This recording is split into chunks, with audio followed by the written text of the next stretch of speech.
ইংরেজি শিখলে কেমন হয়? আজকে রাতে বাহিরে খেলে কেমন হয়? এই যে কাউকে কোনো কিছু জিজ্ঞাসা করতে বা কারো কাছ থেকে কোনো মতামত নিতে আমরা কিন্তু এই ধরনের বাক্যগুলো প্রতিদিন ব্যবহার করে থাকি। খুব বেশি ব্যবহার করে থাকি। তো আজকে থেকে এই ধরনের কথাগুলো আমরা ইংরেজিতে বলা শিখবো এবং ইংরেজিতে বলা শিখে প্রতিনিয়ত হাজার, হাজার শত, শত বাক্য তৈরি করে আমরা ইংরেজিতে চর্চা করব। তো কোনো কিছু করলে কেমন হয় কারো মতামত নিতে আমরা ব্যবহার করব হাউ অ্যাবাউট। কি ব্যবহার করব? How about. কোনো কিছু করলে কেমন হয় কারো মতামত নিতে। এবং তারপরে অবশ্যই ভার্বের সাথে আইএনজি যুক্ত করতে হবে এবং প্রশ্ন থাকবে। যেহেতু আমরা প্রশ্ন করছি, কাউকে জিজ্ঞাসা করছি মতামত নেওয়ার জন্য। তো ইংরেজি শিখলে কেমন হয়? প্রথমে আমাদের লিখতে হবে হাউ অ্যাবাউট। লিখি আমরা হাউ অ্যাবাউট, ABOUT, অ্যাবাউট কি শিখলে? শিখার ইংরেজি। অ্যাবাউট এর পরে একটা ভার্ব লিখতে হবে এবং সে ভার্বের সাথে আইএনজি লিখতে হবে। এখানে শেখাটা একটা ভার্ব, আমরা এবং এই ভার্ব লিখবো সাথে আইএনজি যুক্ত করব। LEAR learning English, ENGLISH English. তাহলে ইংরেজি শিখলে কেমন হয়? How about learning English. ইংরেজি শিখলে কেমন হয়? একটি নতুন গাড়ি কিনলে কেমন হয়? লিখে ফেলি হাউ অ্যাবাউট, ABOUT অ্যাবাউট। আচ্ছা, গাড়ি কেনা, হ্যাঁ এই যে কেনাটা এটা একটা verb. How about buying, BU buying. এই যে আমরা কিন্তু আইএনজি যুক্ত করেছি বাইং কি নতুন গাড়ি, নিউ কার। তাহলে একটি নতুন গাড়ি কিনলে কেমন হয়? How about buying a new car. আমার সাথে সাথে বলুন how about buying a new car. একটি নতুন গাড়ি কিনলে কেমন হয়?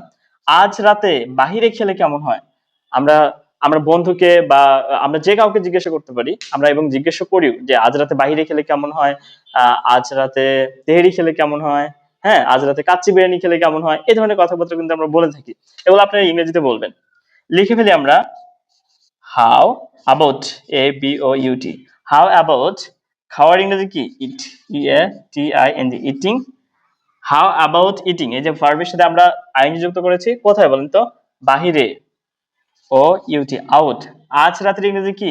টুনাইট, TONIGHT টুনাইট, আজ রাতে। তাহলে আজ রাতে বাহিরে খেলে কেমন হয়? How about eating out tonight, how about eating out tonight. আপনারা এটা ইংরেজিতে বলুন, আমার সাথে সাথে বলুন how about eating out tonight. এই কাজটি একসাথে করলে কেমন হয়? কাউকে আমরা প্রস্তাব দিচ্ছি বা মতামত আশা করছি কারো কাছ থেকে যে একসাথে এই কাজটি করলে কেমন হয়। আমরা লিখে ফেলি হাউ অ্যাবাউট, হাউ অ্যাবাউট। আচ্ছা, কাজ করা, হ্যাঁ করার ইংরেজি কি? ডু। এই ডু এর সাথে আমরা আইএনজি দিয়ে দিই how about doing this, THI this. এই কাজটি, দিস ওয়ার্ক, WORK ওয়ার্ক, হ্যাঁ এই যে এই কাজটির ইংরেজি কি? This work. আচ্ছা, একসাথে বা একত্রের ইংরেজি কি? টুগেদার, TOGETHER টুগেদার এবং প্রশ্নবোধক চিহ্ন। তাহলে এই কাজটি একসাথে করলে কেমন হয়? How about doing this work together. এই কাজটি একসাথে করলে কেমন হয়? How about doing this work together, how about doing this work together. একসাথে ইংরেজি চর্চা করলে কেমন হয়? এই বাক্যটা আপনারা কমেন্টে লিখবেন। তো আমরা আরেকবার দেখি ইংরেজি শিখলে কেমন হয়। How about learning English. আজ রাতে বাহিরে খেলে কেমন হয়? How about eating out tonight. তারপরে আমরা লিখতে পারি একটি নতুন মোবাইল কিনলে কেমন হয়? How about buying a new mobile. একটি নতুন মোবাইল কিনলে কেমন হয়? কাচ্চি বিরিয়ানি খেলে কেমন হয়? এটা আপনারা বলেন। তো এই ধরনের শত শত বাক্যগুলো আপনারা এই একটা স্ট্রাকচার ফলো করে ব্যবহার করতে পারেন, বলতে পারেন। তো এই ধরনের বাক্যগুলো আপনারা এখন থেকে ইংরেজিতে বলতে পারেন এবং ইংরেজিতে বলবেন, চর্চা করবেন।